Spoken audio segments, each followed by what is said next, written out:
sesuatu. Jadi yang pertama kita sudah mengundang Kementerian Hukum dan HAM. Dalam hal ini diwakili oleh Bapak Direktur Kerjasama Hak Kekayaan Intelektual. Mungkin Bapak sudah hadir ya, Bapak? Salam. Hadir, Bapak. Hadir, Pak. Oke, Bapak Daurat Pandopatan Siritonga, Direktur Kerjasama dan Pemberdayaan Kekayaan Intelektual. Terima kasih Bapak mewakili Pak Menteri sudah bisa hadir di acara kita. Kemudian kami juga mengundang narasumber kita, Bapak Irwan Hadi Winata, selaku Ketua Umum Sahabat Advokat Nusantara Indonesia. Terima kasih Bapak sudah hadir. Didampingi oleh Ibu Feni Yolandani, selaku Sekretaris Jenderal, dan juga Krismawan, selaku Konsultan Haki. Ketua Umum Sani, silakan mau menanggapi atau bertanya. Assalamualaikum warahmatullahi wabarakatuh. Terima kasih Pak Ketua Dr. Musa Darwin. Pertama-tama saya apresiasi dikeluarkannya PP 56 tahun 21 ini. Memang di sana diatur lebih spesifik, ya. Tetapi juga setelah mendengar dari pihak musisi, ya, memang kita agak miris mendengarnya.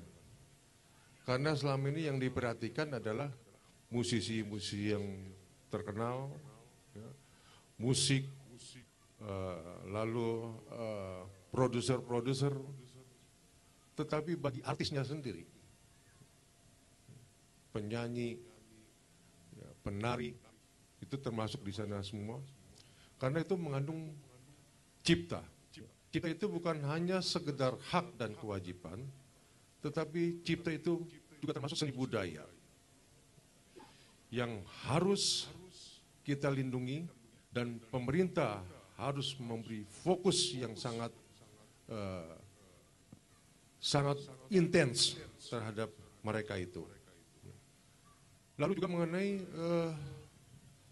adanya beli putus, ya, mengenai syair lagu dari pencipta, karena juga selain ada para pencipta yang sudah bermodal, tetapi ada pencipta yang baru muncul, tetapi dia ingin mengaplikasikan dia punya seninya.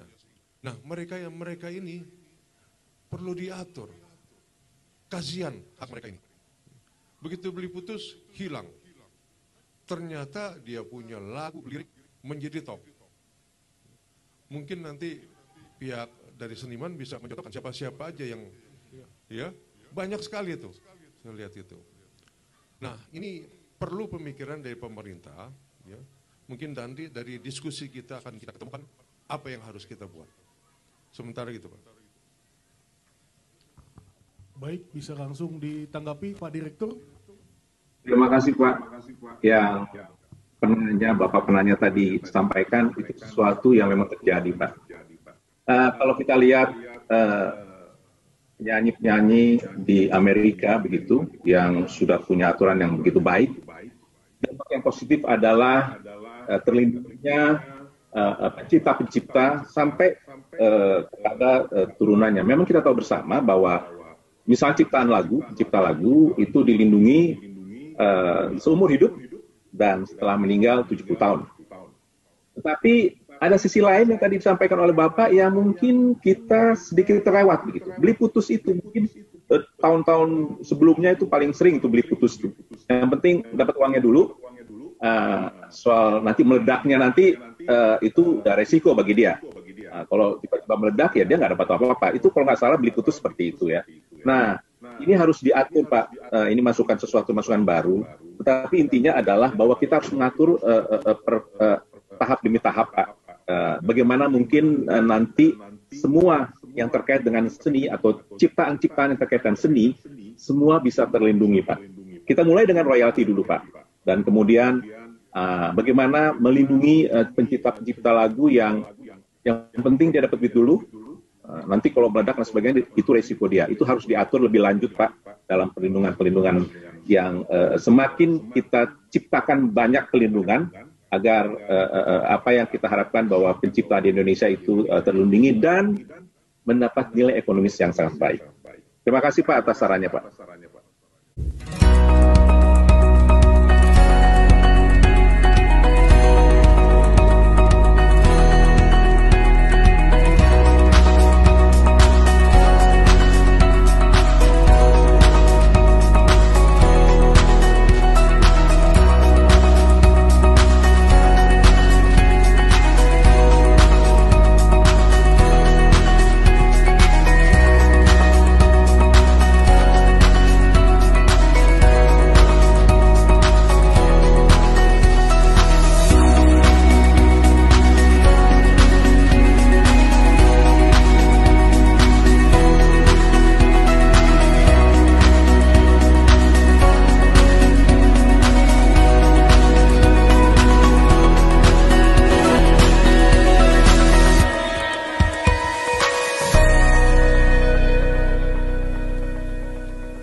Mungkin dari pihak SANI ada ketua umum menanggapi mengenai kasus tersebut.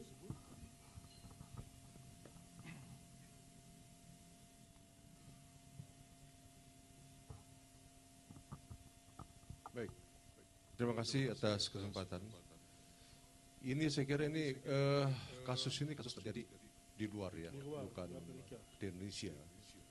Tentunya kalau di luar kita mengacu kepada hukum luar, apa yang berlaku di sana. Tetapi masalah antara perjanjian antara si recording label dengan pihak artisnya ini kan masalah perjanjian. Perjanjian itu bersifat universal, bersifat dunia. Dan ada adugium yang menyatakan Hetre hing after the Veten an. Hukum itu selalu ketinggalan zaman. Pada saat dibuat, dia tidak tahu apa yang terjadi akan kejadian selanjutnya. Seperti juga di dalam hukum pengaturan hak cipta di Indonesia. Sebelum saya akan mundur ke belakang dulu ya, mengenai PP 56 tahun 21. Ini kan mengenai tentang pengelolaan royalti, di mana PP tersebut merupakan turunan daripada Undang-Undang Hak Cipta. Di dalam Undang-Undang Hak Cipta itu sejak semula telah diatur dalam suatu badan yang namanya LMKN, Lembaga Manajemen Kolektif Nasional. Nah, lembaga ini adalah yang diberi wewenang untuk mengutip royalti bagi para pemakai yang secara limitatif disebutkan di 14 titik area publik. Itu di 2014 sudah diatur dalam undang-undang. Tetapi di dalam perjalanan, saya pernah mengikuti sebentar, itu dari Badan Ekonomi Kreatif yang mencanangkan satu sistem untuk mengutip satu royalti juga semacam itu ya, yang namanya portamento ya, di 2017. Nah, portamento ini sampai di 2019 yang usulan dari Bekraf dibubarkan oleh Presiden Jokowi menjadi Baparekraf, Badan Pariwisata Ekonomi Kreatif. Makanya tadi semula saya bilang bahwa cipta ini bukan hanya hak dan kewajiban, tetapi termasuk juga seni budaya. Artinya apa? Di sini juga mengikutkan menteri lain yang terkait. Seperti rekan saya tadi bicara, ya ada menteri yang lainnya itu di sana. Nah, saya nggak tahu perjalanan antara LMKN dengan Porta Metro. Ada pihak musisi dalam tanda kutip yang pro ke LMKN dan pro ke Porta Metro. Dan di dalam pendapat mereka, kalau yang satu pihak segera dibuat aturan mengenai pengutipan royalti. Di pihak lain ada kekhawatiran bahwa royalti yang dipungut itu tidak sampai kepada para pencipta, pemegang hak cipta yang terkaitnya. Nah ini kan ada dua sisi, gitu. Nah kalau kita melihat daripada kasus tadi, ya, seperti juga kasus yang ada di Indonesia, banyak juga terjadi contoh-contoh seperti itu. Kalau Pak Sitomo yang tadi bilang mensitir daripada KUH Perdata mengenai syarat-syarat perjanjian, itu memang seyogianya diperhatikan di sana. Saya melihat sampai saat ini kurang adanya sosialisasi mengenai undang-undang hak cipta terkait dengan para pencipta dan pemegang hak lainnya. Dan untuk melakukan perjanjian antara musisi, artis dengan produsernya, mereka itu selalu berada di tempat yang lemah. Dan seharusnya ini adalah didampingi oleh konsulen hukum atau pengacara. Di sana ini ada satu badan yang fokus kepada namanya entertainment lawyer. Nah, mereka ini sudah mulai fokus ya memperhatikan para pencipta dan pemegang hak lainnya yang bersedia mendampingi apabila dia akan mengadakan perjanjian-perjanjian dengan produser segala macam. Karena kita kenal ada produser yang pemilik modal besar. Nah, mereka ini memborong semua fasilitas daripada musisi, artis, akomodasi dan segala macamnya. Tetapi si artis, musisi tidak mempunyai hak, mereka diatur mengenai pemasaran apa segala macam. Tapi ada juga suatu perusahaan yang ada di tengah. Dia memberikan keleluasan kepada artis musisinya untuk berkreasi. Nah, kelemahannya di sini adalah artis musisi ini tidak didukung seperti produser besar tadi, kekurangan biaya tenaga untuk publikasi. Nah, yang ketiga ada lagi yang namanya net label. Nah, ini yang sekarang rame, net label, yang di YouTube segala macam. Kita kebablasan ini banyak. Begitu Pak Ketua. Baik, Ketua Umum Sani. Nah, mungkin saya beri kesempatan dulu kepada Pak Krismawan ya, selaku konsultan haki, bisa memberikan sedikit tanggapan daripada ini. Ada Pak Krismawan mau memberikan jawaban, silakan. Baik, terima kasih. Menyambung tadi yang disampaikan oleh Bapak Dekan, saya sependapat bahwa memang hukum ini dibentuk untuk persoalan yang terjadi adalah sepanjang undang-undang hak cipta ini dibentuk di Indonesia sejak perubahan dari tahun 2 sampai dengan saat ini, memang sudah ada LMKN yang mengutip royalti. Menyambung tadi pertanyaan dari Floyd, sebenarnya Undang-Undang Hak Cipta ini kalau bisa kita lihat di pasal 43 huruf D itu sudah mengatur bahwa suatu perbuatan tidak dianggap sebagai pelanggaran hak cipta yang meliputi pembuatan dan penyebaran konten hak cipta melalui media teknologi informasi dan komunikasi yang tidak bersifat komersial dan atau menguntungkan pencipta atau pihak terkait atau pencipta tersebut menyatakan tidak keberatan atas pembuatan dan penyebar luasan tersebut. Terkait dengan pertanyaan masalah mengcover lagu, kita ambil satu contoh di media YouTube. Kita tahu bahwa media YouTube itu kan seorang pengupload bisa menambahkan AdSense di video-video tersebut. Nah, AdSense ini yang akan memberikan keuntungan bagi si pengcover lagu.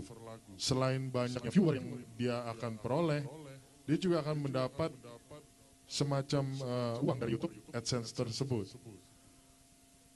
Ini bukannya satu solusi untuk kita katakan penggelapan atau bagaimana, tapi ada juga yang mengatakan bahwa dapat saja AdSense-nya kita tidak sematkan, dan kita tetap harus meminta izin dari pencipta, dan itu saya lihat banyak kok pengcover lagu yang contoh, saya lupa namanya, ada wanita itu yang meminta izin kepada Ahmad Dhani untuk mengcover lagunya. Sepanjang Ahmad Dhani itu menyatakan tidak keberatan, dan si pengcover lagu itu dapat saja menyematkan AdSense-nya, mendapatkan keuntungan dari YouTube itu diperbolehkan. Menyambung tadi Bapak Dekan itu, saya setuju bahwa kita harus memikirkan bukan hanya kepentingan pribadi di sini. Kita hidup bersama-sama, kita makhluk sosial, kita mengcover, kita mendapat keuntungan, kita juga harus menghargai pencipta lagu, pelaku pertunjukan, produser, ya, dan lembaga penyiaran. Jadi semua harus mendapatkan hak-haknya. Begitu menurut saya. Terima kasih. Iya. Sebelum ke pertanyaan kedua, saya mau tanya lagi ya. Batasan tidak keberatannya ini apa? Batasan tidak keberatan daripada artis ini? Biasanya dalam praktek ini si pengcover dapat mengadakan komunikasi dengan si pencipta, atau kalau pencipta itu sudah menunjuk yang namanya musik publisher, penerbit musik, dia dapat mengadakan komunikasi. Apakah bolehkah saya mengcover lagu A misalnya? Kalau dikatakan ya boleh, ya dapat saja dilakukan. Seandainya tidak menjawab bagaimana? Sebaiknya jangan. Karena Undang-Undang Hak Cipta dengan jelas itu mengatur ketentuan pidananya. Ada yang bentuknya 3 macam itu. Pertama, kalau mengcover lagu itu hanya bentuknya semacam menyanyikan kembali, itu ada di pasal 113 itu ya. Sebentar. Itu pasal 113 ayat 3. Diancam pidana penjara paling lama 4 tahun dan atau pidana denda paling banyak 1 miliar. Yang kedua, kalau bentuk perbuatannya aransemen atau transformasi.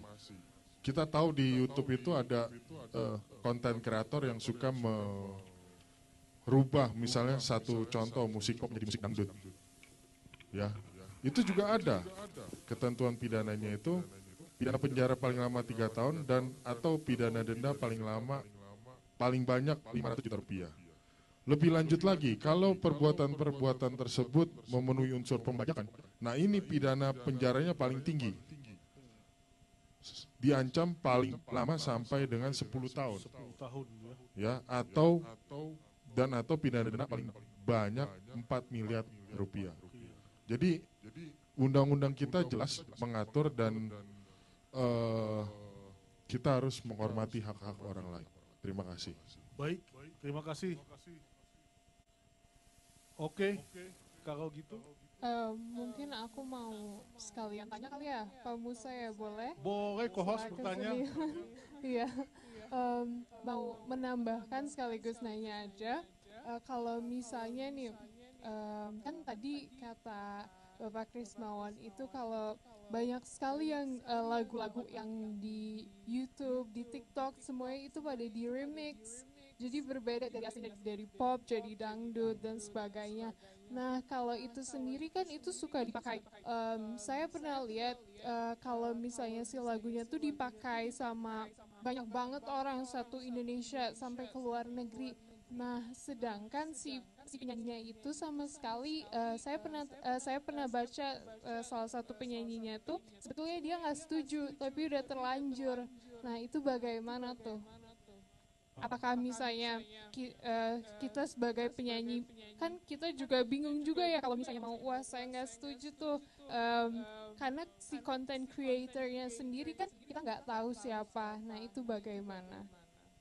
Nah, mungkin ke konsultan hakim, Bisa Pak Krismawan mau dipidanakan menanggapi atau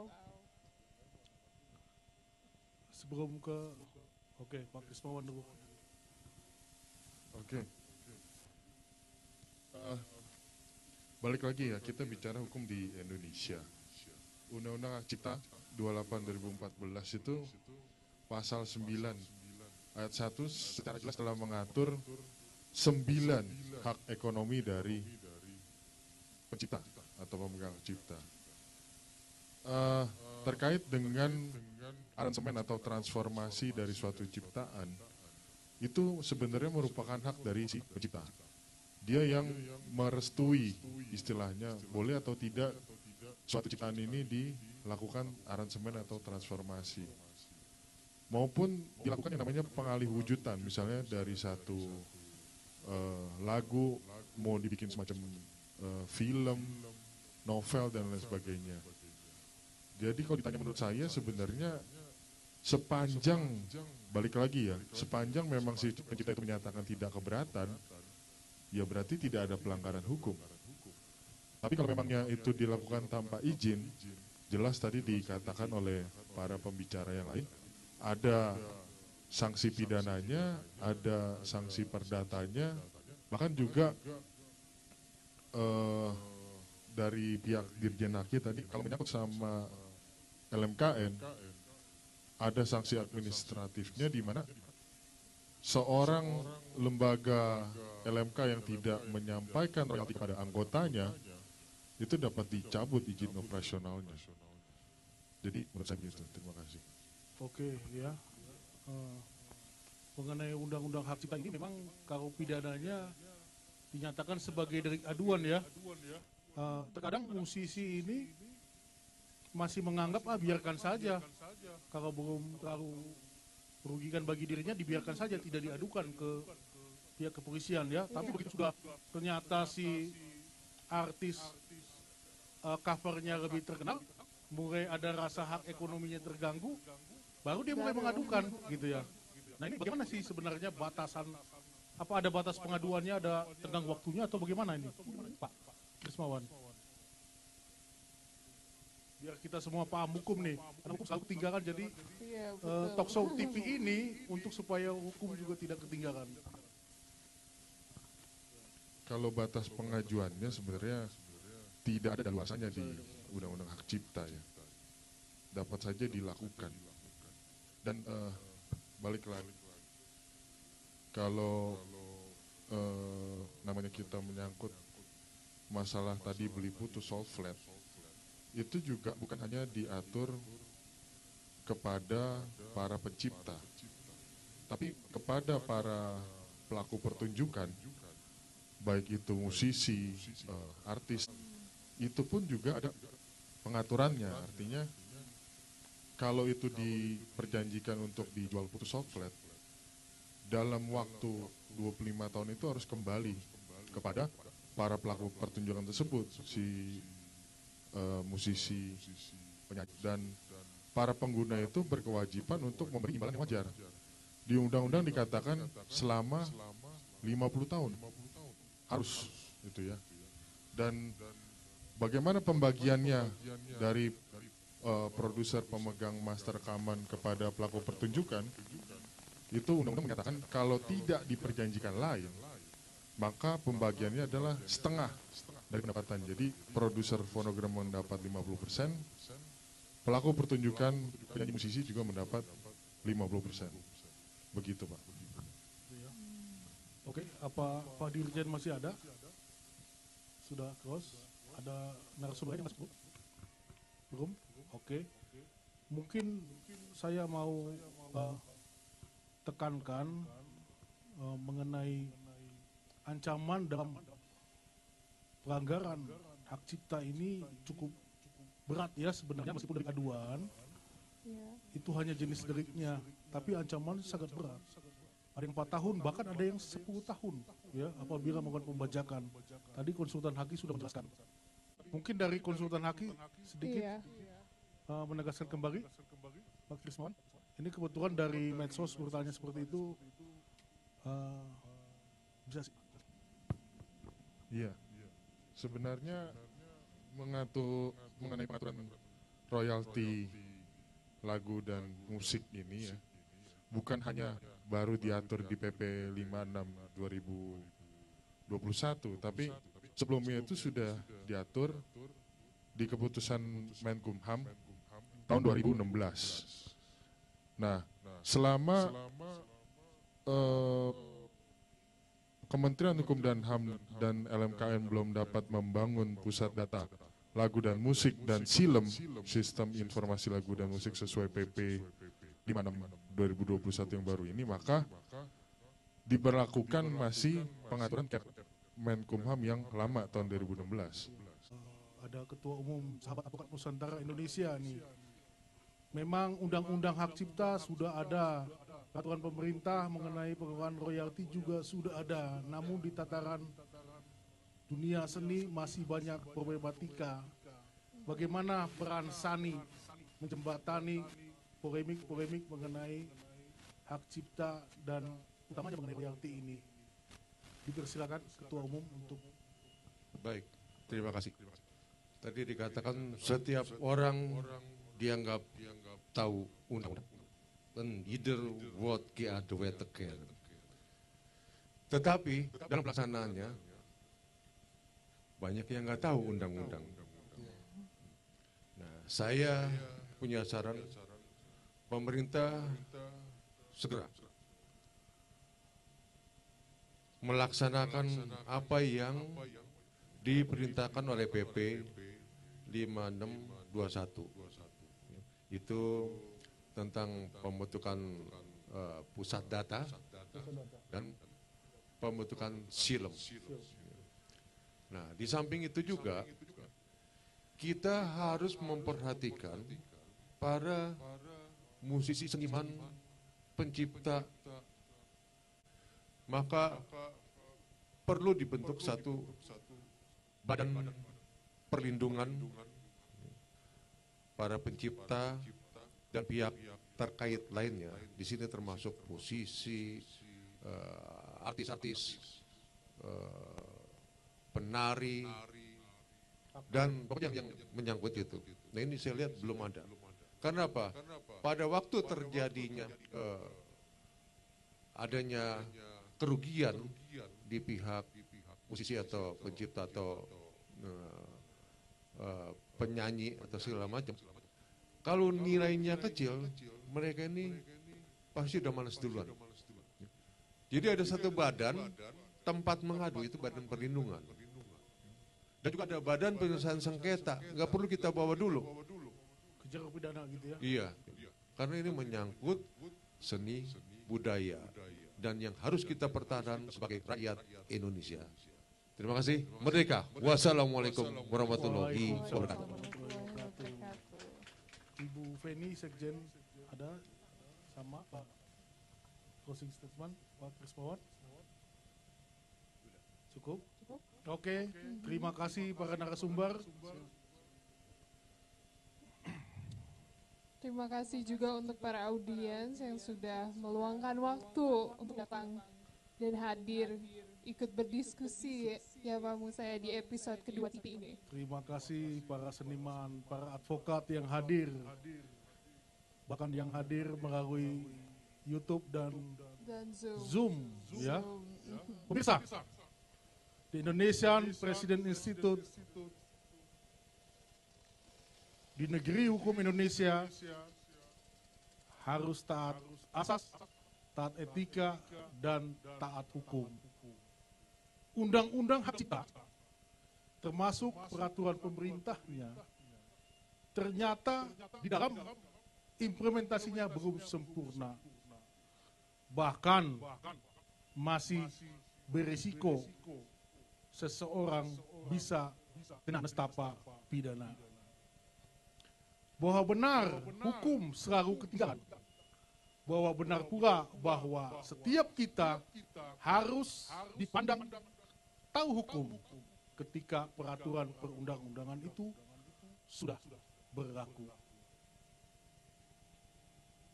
Saya mau katakan demikian, bahwa hukum itu dibuat untuk kebahagiaan manusia. Itu kata-kata saya menyetir pendapat daripada Profesor Sacipto Raharjo. Hukum untuk manusia, bukan manusia untuk hukum. Sampai jumpa di episode selanjutnya. Saya Musa Darwin Pane. Dan saya Sheila Jinsli. Kita diskusikan bersama. Salam. Terima kasih. Apa kamu tak sayang aku?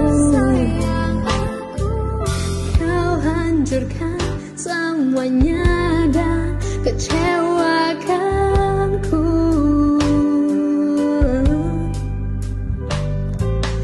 Pergi, tak usah kau datang kembali. Rasa tak mungkin ku percaya lagi. Sekarang semua telah berakhir, ku sendiri.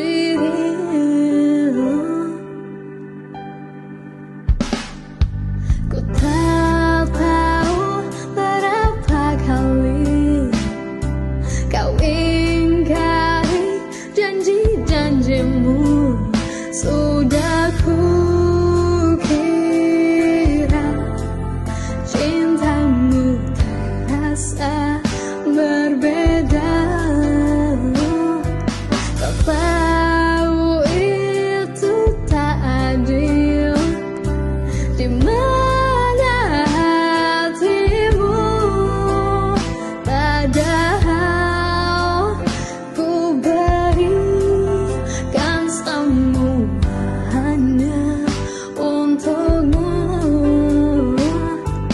Ternyata bisa semudah itu. Apa kamu tak sayang aku? Kau hancurkan semuanya dan kecewa.